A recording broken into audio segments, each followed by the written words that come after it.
Greetings. This is TK Trav, aka Travis Magus, here with LVX777. I wanted to call this video Sympathy for the Snails. It's raining right now. Not as hard as it can, but it's, kind of annoying, but I enjoy it. Walking through the rain, grabbing some groceries, and I got everything I needed. I come back to the apartment, and as I'm walking up, I put my bags down so that I can grab my keys to unlock the door. As I put my bags down, I look down and I see a little snail shell. Matter of fact, I see two. And I'm like, oh, thank goodness I didn't step on it. And I've crushed snails before. It doesn't really have an emotional impact. If you can do good, do good. It's not like I'm going to sacrifice my life for an insect. But, because people get extreme with this stuff all the time. Anyways, I look down and I know that people are coming through.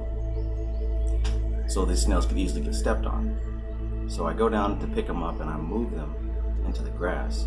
And I think to myself, these are organisms on a lower level of conscious understanding. And I'm a being on a higher level of conscious understanding. To them, I would be a god because of my level of understanding and my ability to perform change in their world. I could literally pick them up and put them into a different environment. And I'm thinking to myself, because these creatures are so basic, they don't even realize the danger that they're in. They don't even realize that their life could end at any second, if not by me, by somebody else, in only moments, right, from stepping on them. And they not really give a damn, not care at all. At all. Maybe not even notice it. So again, we're talking about gigantic level beings and very small level beings.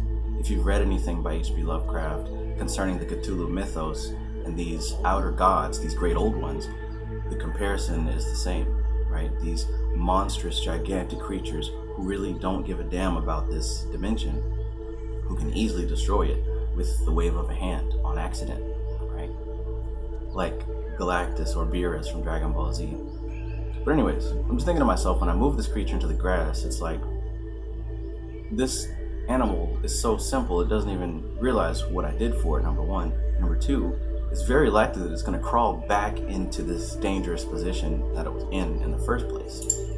And it kind of got me thinking a lot about how Bobby Hemmett used to talk about how the masses aren't meant to be saved, right? The masses can't be rescued. The masses are dead. It's only about those specific few individuals who do get the knowledge, who do get the consciousness to elevate themselves. And in elevating themselves, certain people in the periphery who see them begin to take heed and elevate themselves as well. But it's not really a wise decision to focus and concentrate your efforts on trying to save the people, right? Because the people can't be saved. You might be able to pull the people out of a dangerous situation every now and then, but due to the simplicity of the thought process and the boxed in minds that they have, they'll easily wander right back into another situation. This is why people, time and time again, keep having the same problems. While to certain individuals who understand how problems like that work, it's like, why do you keep going back to the same garbage? But to those individuals, they don't think it through all the way. They may even be told why it's happening and continue the drama, continue the cycle. Now, the reason for that is because the intellect doesn't weigh more to them than the emotional thrill. There's a lot of times we find ourselves in these dangerous situations, these troubles, is due to the emotional attachment that we get, the feeling that we get from being in a certain situation. The last video I did was about the incubus and succubus. A lot of females I've seen personally break up with the guy because he's bad news, and it may be weeks or months later, they're right back with the dude. You know what I'm saying? They know better. There's something emotionally, spiritually, that they have convinced themselves that they can only get through this individual. So they keep going back to their own shit. They're snails who keep crawling back onto the sidewalk to get stepped on. So what do? What's the point? You as a conscious individual, and if you're early in your journey, I know you feel like you want to save the people. You want to post all over your social media, on your Facebook, talk to your family and friends. Get out of the church. Religion is a trap. The Illuminati's been lying to us, all this stuff. I know you want to tell the world, but what you're soon going to find if you're still stuck in that phase is that nobody wants to hear it. They don't want to hear it. At best, they'll laugh you off as a crazy person. At worst, they'll probably fear you and do things like try to get you committed for psychiatric help. It's not worth it to save the masses. It's not. This is why the movies referred to the general public as zombies. When you see these zombie movies, typically those zombies symbolize the general public. Like I said in the beginning of the video, before I stepped on that snail, I thought it's good to do good when you can, right? I'm not making a philosophy out of not killing roaches and spiders and snails and whatnot, but I didn't have to kill it. I didn't have to. Instead, I picked it up and moved it, right? Even though existence as a snail probably sucks, still, I don't have to do that. And it's not even about karma. It's just about myself and evolution for my level of understanding. Why kill something, if I don't have to? Again, that's me and my philosophy. You can figure out your own thing. You can hug trees and avoid stepping on roaches, or you can just kill everything. I don't care. This is all physical, earthly, human shit anyways. It doesn't matter on the higher levels. On the higher levels, morality does not exist. It doesn't exist. The morality of a snail has nothing to do with me. Just like the morality of humans has nothing to do with a god. We're dealing with higher level energies here. So when I talk to you in these videos about eliminating fear and having supreme godlike confidence, there's a reason for this. There's a reason for this. Because as you ascend in the level, because everyone's ascending in some way, shape, or form, whatever you're focused on is what you're getting better at. And right now there's a lot of energy for influencing people that are doing spiritual work. So the higher up you go, what you have begins to amplify. That's why it's best to get rid of the shit you don't need. If you're holding on to fear, you will be consumed. Bottom line. If you're holding on to hatred, anger, all these emotional attachments to the world, these things that you cling on to are the things that are gonna consume you the higher up you go. There may be an entity whose particular flavor is fear, right? Just like down here, if you're afraid of things, you'll notice you're having a lot of emotional problems, right? Let go of the fear and let go of the weakness of being manipulated easily, right? There's power in peace. There's power in stillness. There's power in having control of your mind. There's power in being in control, being in the driver's seat. Because like I said, the higher up you go, there's no more morality. There's no more right versus wrong. There's no more good and evil. It's in a word, it's very predatory. It's food and the eater of the food. And if you're coming up into the higher levels with your emotionalism, with your morality, with your religiosity, you're going to be consumed in one way or another. Now, if you are the one who has control over himself, you are the consumer. And like I had the option to step on that snail or not, and I chose not to, you'll have that ability in the higher realms. You'll have the ability to be consumed or not. You have the ability to harm or not, to help or not, to move things or not move things. Because the more power you gain, the more you realize the smartest thing is to not move much, right? Because people who have high spiritual power can easily change things on a massive scale, especially if they work together.